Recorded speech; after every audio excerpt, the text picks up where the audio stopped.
Sebelum menonton video ini, jangan lupa subscribe dulu ya sobat, biar kamu nggak ketinggalan update teknologi terkini. Terima kasih. Halo Sobat Tutor, pada video kali ini kita akan membahas mengenai dunia web. Mungkin istilahnya sudah tidak asing lagi ya, apa itu web atau website. Nah, supaya lebih tahu lebih dalam lagi, mari kita cek. Oke, di sini di layar sudah tampil, ada dua jenis web. Yang pertama web statis dan yang kedua web dinamis. Kira-kira perbedaannya apa sih web statis dan web dinamis? Nah, kalau kita lihat pada gambar ya, untuk web statis ini, di sini ada server dengan browser atau kita sebut client. Kalau web statis itu, jika kita membuat web disimpan di server, dan misalkan kita akses di browser, maka datanya akan langsung tampil. Nah, itu disebut web statis. Sementara web dinamis, kalau lihat pada gambar, di sini ada 3 bagian. Ada server, ada database, dan ada browser. Cara kerjanya bagaimana sih? Jadi ketika kita buka browser, contohnya mengakses sebuah situs, maka nanti akan request ke server. Nah, server akan mencari data tersebut yang kita cari di mana, yaitu di database. Jika datanya ada, maka akan ditampilkan lagi ke browser.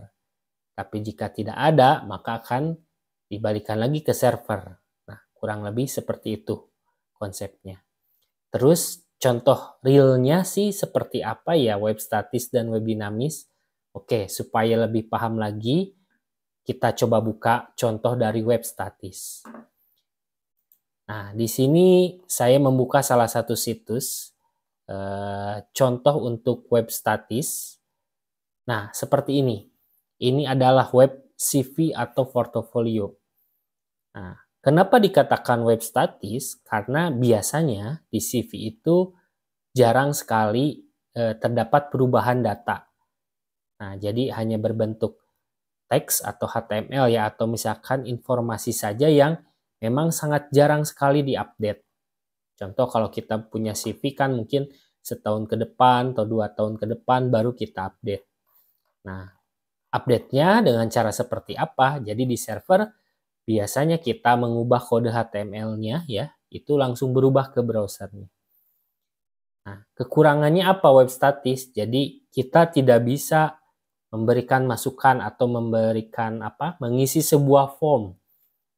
Nah, itu perbedaannya. Kalau misalkan web dinamis, biasanya ada form yang kita bisa isi, maka data tersebut akan sampai kepada pemilik website tersebut. Nah, kurang lebih seperti itu. Ini contoh web statis.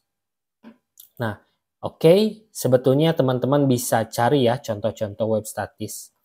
Terus yang kedua, web dinamis itu seperti apa sih? Nah, salah satunya mungkin ini saya sudah coba buka situs berita. Jadi web dinamis itu ketika kita request, kita contoh klik salah satu berita, maka dia akan masuk ke halaman yang lain dan menampilkan detail beritanya. Nah, ini salah satu contoh web dinamis. Kalau misalkan ada form atau dan lain sebagainya, kita bisa mengisi dan mengklik submit. Nah, itu menandakan bahwa website tersebut itu sudah dinamis.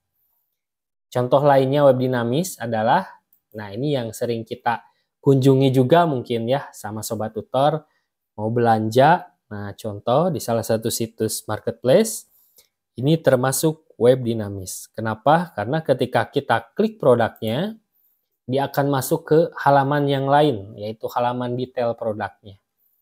Di mana kita bisa memberikan ulasan atau kita bisa membeli suatu barang, itu disebut dengan web dinamis. Nah, kira-kira dari sini Sobat Tutor sudah paham belum tentang perbedaan web statis dan web dinamis?